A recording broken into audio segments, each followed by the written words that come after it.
Hola, me llamo Emilio y hoy voy a hablar, para sorpresa de nadie, de otro libro de Eduardo Mendoza, de La Isla Inaudita, pero va a ser diferente porque no voy a hablar tanto del libro en sí, sino de lo que me ha hecho pensar el libro. Y además no me lo he ni terminado, como luego diré. Esto es una introducción por si luego se me olvida hacerla.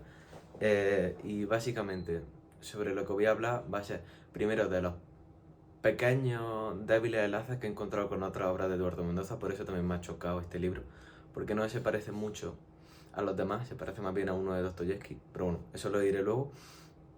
Después hablaré sobre que me he puesto a pensar sobre si el problema con este libro es mío o general, o sea, un problema del libro, sobre lo que he encontrado en opiniones de otras personas, en foros, sobre eso.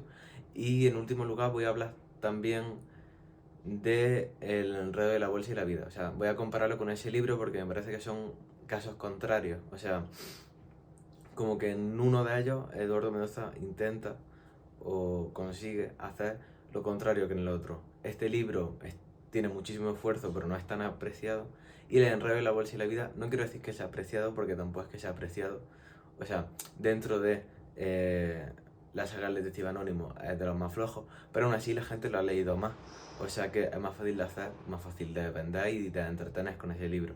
Y lo voy a comparar con Blues, un EP de Cruz Cafune, porque me parece que tienen similitud, La aventura del tocado de señora y El enredo de la bolsa y la vida con Me muevo con Dios de Cruz Cafune y Blues, que es un EP que salió justo después. Son similares situaciones, diría, y me parece que es curioso y que más o menos pasa lo mismo. Así que eso, hasta luego. Bueno, voy a enseñar. Estaba haciéndome esta es la comida para hoy: atún con arroz y el desayuno. Una mandarina para ahora, otra para después. Tostadas con jamón, atún y queso. Ya. Hola, ahora voy a empezar a tratar los puntos que he mencionado antes. Y el primero de ellos es los personajes. Los personajes que aparecen en este libro, o más bien el protagonista, no me recuerda a personajes salidos de otras novelas de Eduardo Mendoza, sobre todo porque obviamente no se va a aparecer el protagonista del detective anónimo, y sí que el tener esta saga 5 volúmenes puede ser que haga que tengamos la sensación de que todos los personajes de Eduardo Mendoza son así, cuando no son así todos. Pero tampoco es que se me asemeja mucho a personajes de otros libros. A lo mejor se parece un poco al protagonista de Una comedia ligera, porque sí tiene un elemento que comparte con él, que es que de vez en cuando tiene unos sueños febriles y situaciones extrañas, se despierta con mucho cansancio, sudor, muy agobiado, situaciones de un agobio bastante agresivo.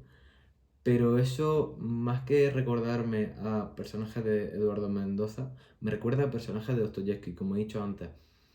Y es que este personaje me parece bastante más propio de una de estas novelas que de una de Eduardo Mendoza. En general, todos los personajes de esta novela en concreto, de La Isla Inaudita. Sobre todo porque el personaje principal, Fábrega, es una persona que ha estado toda su vida viviendo sin pena ni gloria, simplemente dejándose llevar. Ha tenido mujer, ha tenido un hijo, pero por inercia, no porque él haya decidido activamente voy a tener una mujer porque la amo mucho. No, simplemente la mujer que le ha hecho caso se ha casado con él, luego se ha divorciado y no le ha hecho caso al hijo siquiera. También es algo que aprendió del padre porque el padre hizo exactamente lo mismo. Pero no sé, tampoco sigue siendo algo propio de Eduardo Mendoza. Lo que sí me parece mucho más propio de Dostoyevsky en esta novela es que, como ya he dicho, el personaje tiene unos episodios febriles y de ansiedad muy fuertes. Por ejemplo, está esperando, bueno, digamos que uno de los principales intereses de esta novela es la relación con María Clara, una chica veneciana que le enseña la ciudad y le va llevando por sitios, la hace como de guía turístico. Entonces, esta chica se va durante unos días a Roma. Y el enlace que tiene con esta chica es muy débil, no es una relación como tal, no sé, fuerte. El único enlace es simplemente la sensación o la seguridad de que al próximo día ella va a estar abajo o cuando él baje va a estar ella esperándole para ir a enseñarle a otro sitio, pero sin más, o sea, si ella de repente decidiese que no le merece la pena, no le apetece, le surge algún plan, esa relación se rompería, es así de débil. O sea, utilizo relación porque es la palabra que siento que debería utilizar, pero no es una relación en sí, no hay ningún... ninguna relación amorosa ni nada, simplemente pasan el día juntos y ya está. Cuando esta chica se va, el personaje principal se piensa si ir a Barcelona porque le están llamando de la empresa, se ha ido el jefe, y el segundo está diciendo, ¿por qué no estás viniendo? La empresa de por sí ya está yendo mal, si tú te vas, todos los accionistas van a pensar que estamos en bancarrota. Al final, esta situación, ¿cómo se resuelve? Él no va y toma el cargo de este segundo, simplemente. Y mientras está esperando a que la chica vuelva, le entra un episodio extraño, como que se mete en la ducha, agua fría, y al salir se va al balcón y se pone a pegar un puñetazo al aire, subió a, que diría que es como un pollete en el balcón, desnudo. Pues algo bastante extraño, y de repente se pone a escuchar música. Em, Proviene de una secta pagana que está haciendo un rito, y ahí se queda eso. O sea, no sé, es algo muy extraño. Y además los otros personajes, en concreto los padres de María Clara, son también muy extraños y me recuerdan a Dostoyevsky porque son como pertenecientes, antepasados de familias más o menos pudientes que tenían un palacio en Venecia, pues se puede uno imaginar que tenían dinero. Pero esto vemos que no ha seguido el curso en el presente. O sea, a una familia venida a menos y que vive en el palacio, y el mismo palacio representa el estado de la familia. Está que se cae a pedazos y nada más que viven en una sola ala que es la que pueden mantener. Las demás están muy descuidadas con telarañas, que se caen a pedazos, literalmente. Es que no hay otra cosa. Y pues los personajes son igual. La madre me recuerda un poco a la madre de Orgullo y Prejuicio porque como que no sabe comportarse o no tiene las maneras propias de una persona que tiene su clase social. Y el padre es antepasado de unos venecianos que emigraron a Estados Unidos, y él, sin saber lo que hacer porque su situación familiar tampoco es muy buena, pues cuando se le concede la oportunidad decide irse a Estados Unidos, acaba en Venecia, y en Venecia donde encuentra a su mujer, que es la madre de María Clara, se casan, pero él tampoco tiene apego por Venecia y se quiere ir a Estados Unidos, siempre lo dice, pero no lo hace, porque no sé, está cómodo, sin más, quejándose, se queda ahí, ya está. Entonces los personajes son así, son muy egoístas y que, no sé, no llegan tampoco a cautivarnos, ni a engancharnos, ni a gustarnos, simplemente nos caen un poquillo mal o nos hacen que pensar y ya está. Y eso, no sé, al menos es la sensación que yo tenía también leyendo los libros de ellos, de Dostoyevsky. Y lo que me recuerda más a Dostoyevsky es justo una parte sobre el protagonista que nos dice, voy a leerlo. Bueno, está hablando con María Clara. Me habría ido al último confín del mundo, dijo ella. Por eso, cuando el otro día trató usted de exponer las razones que le habían impulsado a dejar Barcelona, las comprendí de inmediato. Esta afirmación irritó a Fábrega porque ofendía su vanidad que le dijeran que su caso se asemejaba tanto a otro. ¿Será posible que el resultado de toda una vida sea solamente esto, un caso idéntico a todo, en todo, a muchos otros, desprovisto de individualidad? Y este tipo de reflexiones aparece mucho a lo largo del libro. Es bastante existencialista comparado con otros libros de Eduardo Mendoza, y es algo que me siento repetitivo, pero me parece más propio de una novela de Dostoyevsky o de alguno de esos tipos de narrativa o ese tipo de libros. Esto se puede explicar un poco por algo que voy a leer ahora, que dijo Eduardo Mendoza. La isla inaudita fue la primera novela, después de La verdad sobre el caso Savolta, que escribí enteramente en Barcelona, en la misma mesa, ante la misma ventana. Tal vez por esto es más introspectiva y más consciente del paso de las estaciones, de los cambios graduales de la luz. Eso explica un poco que a lo mejor sintamos esta sensación de que está deambulando simplemente por la ciudad y por pensamientos, vagando. También nos cuenta bastantes anécdotas de cuando era chico el personaje. Y esta sensación pues es que se crease porque Eduardo Mendoza estuviese pues en este momento ahí siempre delante de la misma mesa, y que tuviese como un objetivo claro y que fuese pues acabar con esta novela y ver a dónde llegaba. Y yo creo ya una teoría propia, que a partir de lo que voy a comentar luego de las opiniones que leo sobre otra gente, a lo mejor se alimenta un poco más, que en este libro, más que intentar redactar una muy buena novela con una buena trama en general completa, creo que Eduardo Mendoza en este libro se centró mucho en la escritura. En una de las reseñas que he leído pone que el nivel literario de este libro es muy bueno, pero que pues tenemos la sensación de que vamos deambulando por Venecia tanto como el protagonista. Y al final, entre los personajes que no enganchan tampoco la historia, no sabemos qué es lo que está pasando, simplemente nos estamos dejando llevar porque pues está muy bien escrito. Yo creo que de verdad es de los libros de Eduardo Mendoza que mejor están escritos. Pero también eso juega en su contra porque si utiliza, no sé, expresiones muy pomposas, palabras que no conocemos, a menos que tengamos un nivel muy alto o muchísimo vocabulario, pues al final eso nos frena un poco y si ya de por sí la historia no hace que disfrutemos, el estar teniendo que pausar buscando en el diccionario, pausamos más. Y este libro, la verdad es que por esa razón, a mí por lo menos se me ha hecho un poco de bola y he tardado bastante en terminármelo, por no decir que no lo he terminado aún y no sé, voy por la mitad y llevaré leyéndolo 3 semanas, un mes más o menos. Algo que nunca me ha pasado con un libro de Eduardo Mendoza. También el último único enlace, además de los personajes, cogiéndolo por pinzas, que he encontrado con otro libro es el de los santos. Porque en Tres vidas de santos, que es una recopilación de 3 relatos de Eduardo Mendoza, nos habla un poco sobre los santos, pero son más bien unos santos literarios. Nos los compara con El Quijote o con Ahab de Moby Dick. Y son simplemente personajes que tienen un objetivo y no dan su brazo a torcer. Quieren cumplir su meta o lo que se han propuesto y no hacen caso a las opiniones de los demás, simplemente van ahí. Y son santos por este motivo un poco, por seguir su meta o su convicción hasta el final del mundo, aunque otra gente se oponga o le diga que están locos.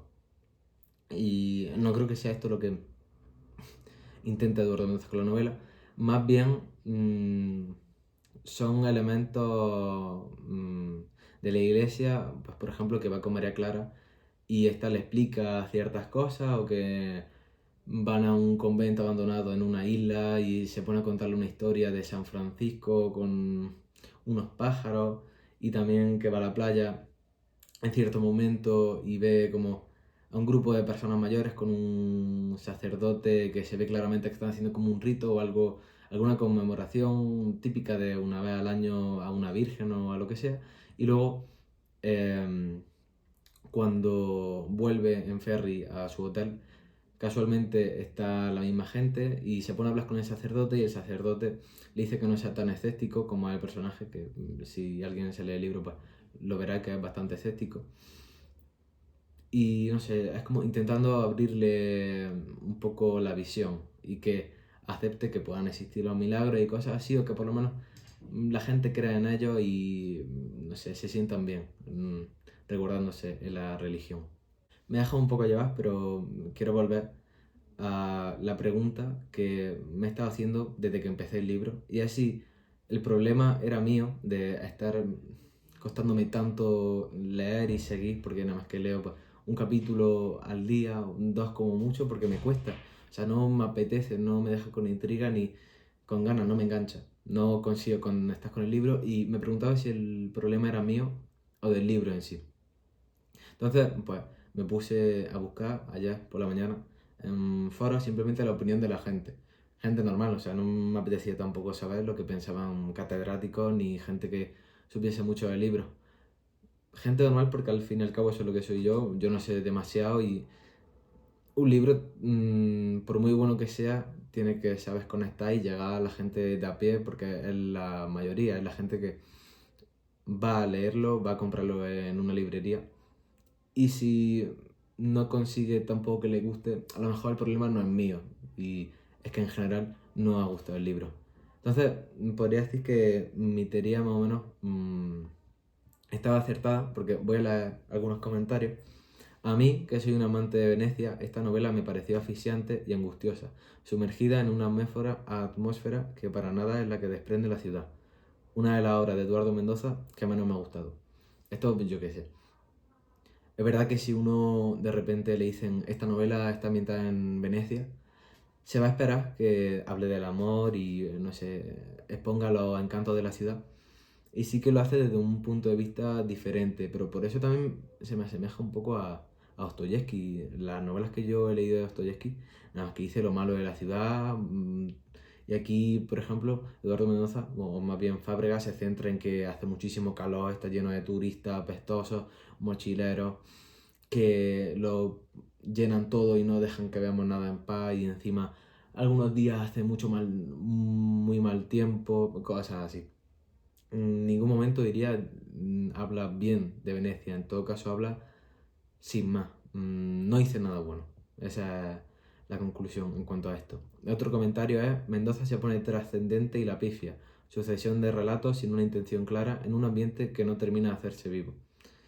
Y eso tiene relación con lo que he dicho. Demasiada introspección o demasiados pensamientos sin más, que no es algo que sea malo de por sí, pero si entramos esperándonos algo más concreto y estructurado, que tenga un hilo, y en esta novela el hilo sea simplemente seguir viendo qué es lo que pasa, pues no se cuesta, porque a veces como que intentamos buscar un arquetipo o algo que ya conocemos en otros libros, y eso nos ayuda a entender qué es lo que estamos leyendo. Y sobre todo aquí juega en contra la mayoría de libros que tiene Eduardo Mendoza. Casi todos tienen algún misterio o algo que resolver, sobre todo lo de la saga del detective anónimo, pero también la verdad sobre el caso Savolta. Desde el principio estamos con intriga, porque sabemos más o menos, yo que sé, que está en un juicio el personaje y que algo ha pasado, ha habido un crimen, ha habido algo, y nos introducen en la ciudad, nos introducen personajes que van a ir apareciendo a lo largo de todo el libro. O también una comedia ligera, lo mismo, no sé, aparecen cosas. En la ciudad de los prodigios, pues vemos como Nofre Pupila va creciendo y se hace, bueno, va escalando socialmente. También esa novela se podría parecer un poco en eso a novelas más de época, del naturalismo y tal. Pero esta novela es que no tiene ningún, o sea, sí tiene un hilo, pues ves cómo deambula este personaje. Voy por la mitad y aún no sé claramente por dónde va a tirar. O sea, la isla inaudita, no sé de qué puede tratar esa isla. A lo mejor es una que visitó donde lo de San Francisco, que he dicho, que lleva María Clara, pero no tengo ni idea. Y tampoco, no sé, en otras novelas sí se ve por dónde puede tirar, o más o menos en las primeras páginas te anuncia sobre lo que va ahí, o te puede hacer una idea. Aquí no. Simplemente ver tanta cómo reacciona el personaje ante las cosas que le van pasando. Y sin tomar acción, simplemente lo que le va pasando y ya está. Lo que tiene de frente, porque no se atreve tampoco a actuar de por sí. Otro comentario: cuando decidí leer este libro me esperaba un Mendoza irónico, cómico, con la gracia que caracteriza a sus personajes, pero sinceramente me defraudó bastante. Libro muy lento y sin apenas trasfondo. Un poco lo de antes, y también repite eso, que la verdad sobre el caso Sabol, o sea, no, perdón, la saga del detective anónimo juega en su contra. Y si en este libro los personajes no están tan trabajados como en otros, pues aunque sea un libro que está bien hecho, pues sigue estando muy bien. Si eres una persona que ha leído varios libros de Eduardo Mendoza, está acostumbrado a un nivel, y si no cumple tus expectativas, pues te siento un poco defraudado. En último lugar, me gustaría hablar sobre la obra de Eduardo Mendoza en conjunto, para no dejar un mal sabor de boca, porque de verdad que esta obra no es mala, simplemente no es a lo que uno está acostumbrado con Eduardo Mendoza, ni tampoco una obra que se asemeje a las demás que tiene, porque sí que podemos compararla, como he hecho un poco, con otras obras como La verdad sobre un caso de Volta, La ciudad de los prodigios, pero siguen sin tener un enlace claro con ella. No parece una obra escrita por Eduardo Mendoza, así que tiene, por ejemplo, líneas con frases muy largas, también páginas que no hay ni un hueco ni un salto de párrafo, pero no tiene esas frases con ocurrencias graciosas, o que yo mencionaba, por ejemplo, en el vídeo de La aventura del tocado de señora, que nos hacen ver que está en todos los detalles, en todo lo que podría estar él y no cualquier otra persona. Sí que está muy bien escrito, como he dicho, pero eso también siento que dificulta la lectura y la comprensión a ratos. Porque no tenemos un propósito claro. Entonces, si tampoco tienes algo a lo que aferrarte, dices, ¿por qué sigo leyendo este libro? Porque no es que no me esté enterando de nada, pero no sé por qué lo estoy leyendo, porque no me está atrayendo del todo, a menos que sea por eso, por las reflexiones y porque no gusta cómo está escrito. También creo que para entender este libro, creo que es necesario o ayuda. Sabes que antes, justo antes había escrito El misterio de la crista embrujada y El laberinto de aceituna, las dos primeras entregas de la saga El detective anónimo. Entonces, a lo mejor puede ser que también sea Eduardo Mendoza queriendo hacer un cambio de aire, porque venir de esas novelas que piden más que un esfuerzo a la hora de la forma, piden que nos esforzamos en el contenido porque los personajes tienen que estar bien escritos, o por lo menos, pues eso, con mucha gracia, lo que caracteriza a los personajes de Eduardo Mendoza, como el comisario Flores, que sea negligente y que tenga ocurrencias y haya escenas en las que nos divirtamos leyéndolo. Y también que tenga, pues, si encima giran en torno a un misterio, que el misterio esté bien pensado y, no sé, necesita una cierta planificación. Y este libro parece justo lo contrario, que simplemente se ha dejado llevar, un poco como las nívolas de Unamuno. Parte con una idea y se deja llevar por ella. A eso yo creo que también ayuda lo que decía antes, de estar escribiendo en una mesa, en el mismo ambiente siempre, aunque seguimos con la misma idea y queramos llegar hasta el final. Tampoco estamos siendo conscientes, no nos estamos alejando, no nos distanciamos.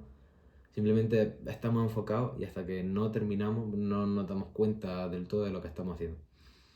Y como he dicho al principio, quiero compararla con El enredo de la bolsa de la vida porque me parece el caso opuesto en la obra de Eduardo Mendoza, en la obra universal, en todas las que componen su obra. Porque al fin y al cabo que esta obra no sea tan valorada, o lo que sea, no importa porque la gente cuando menciona a Eduardo Mendoza pues se acordará de La verdad sobre el caso de la vuelta porque se estudian todos los libros de literatura o La aventura del tocado de señora, La ciudad de los prodigios, libros que han tenido más reconocimiento.